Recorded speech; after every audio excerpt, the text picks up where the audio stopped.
ideal world, in a utopia, in a perfect society, it would be great if there was no need for guns, if there was no guns ever at all, if there was no reason to have them.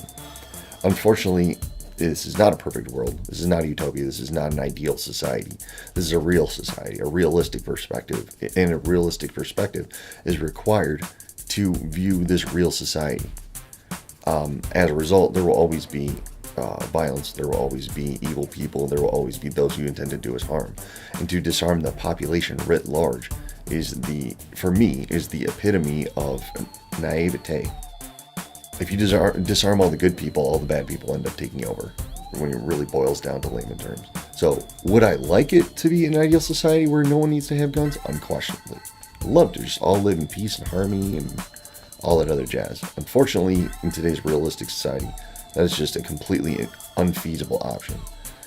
So to have that ideal situation where we ban all guns, or ban some, and restrict what the law-abiding citizens are allowed to do, when you already have criminals committing crimes with guns that they bought on the street or wherever, all you're doing is hamstringing the law-abiding citizens of this country. You don't even need a gun period to protect yourself, but unfortunately, this is the turn this society had made in terms of us and our culture. Yes, I am for gun control, but to a certain extent. I do feel that people should have the right to bear arms. Yes, especially the way things are now. It's totally out of control. But holding a gun comes with responsibility. Right now, you have a lot of irresponsible individuals who have guns. The Second Amendment basically talks about my right to bear arms and to form a militia, basically to protect the community. That's not happening nowadays. There's a lot of documented evidence that a lot of militias, especially now since 2008, the election of President Barack Obama, are forming militias just because of race, because the president is black. They call him tyrant and things like that, but you never really heard this rhetoric or talk towards George Bush when he was in office, or any other president of that matter. Barack Obama did not destroy this country at all. You know, he's just a man in office right now. It's because he's black, he's the fall guy. So you got heavily armed militias training with fully loaded, fully automatic weapons.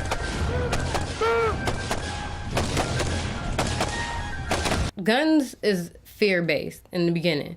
So people fear their guns controlled, getting their guns taken away. And it's been rumored, especially since, our new president, that they were gonna try and repeal the Second Amendment or ratify it or whatever. So as soon as he got elected, whether it was because they fear a black president or because they just really feel like their guns are gonna be taken away, like gun spikes immediately 30%. So it's like people are scared of getting their guns taken away. So what do they do to fight that? They get more guns because they hey, they're gonna have to come take every last one of these guns. I'm not just gonna give it to them. They have to go through some things to get these guns. So in the end of the day, it's like this. If there was ever gonna be a last gun in the world, I would want to have it. So it's as long as there's guns, people have to have guns. That's how it goes, because you might not even want a gun.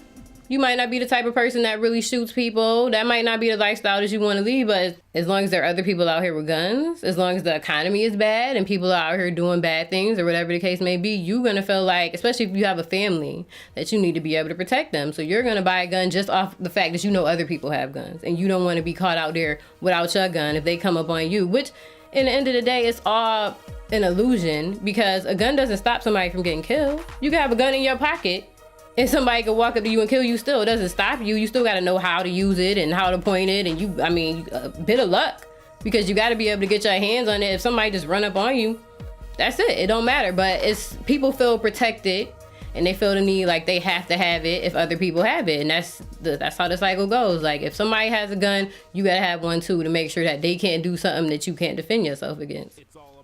My experiences with guns taught me that we do need protection, because you don't know who have guns. I'm not for guns at all, but how they're being used, because they're so vast right now to get, we have to be able to protect ourselves. The government right now is trying their best to strip any citizen from having guns and to leave it only in law enforcement hands, which I really consider is a police state, and it's dangerous. Because police are human beings too, and they can very well get out of control. And if a police officer decides to assault a citizen who is not armed or anything and can't protect themselves, they just gonna have to sit there and get killed. I don't like that. I don't think it's right. Personally, I think that you can't take guns away from Americans. It's protected under the Second Amendment. It allows the people to keep and bear arms. There's the militia clause there that's a little bit outdated, but to an extent, people need to be able to protect themselves. The government can't be there to protect people at all times. And when it comes down to it, people need to be able to take their lives into their own hands.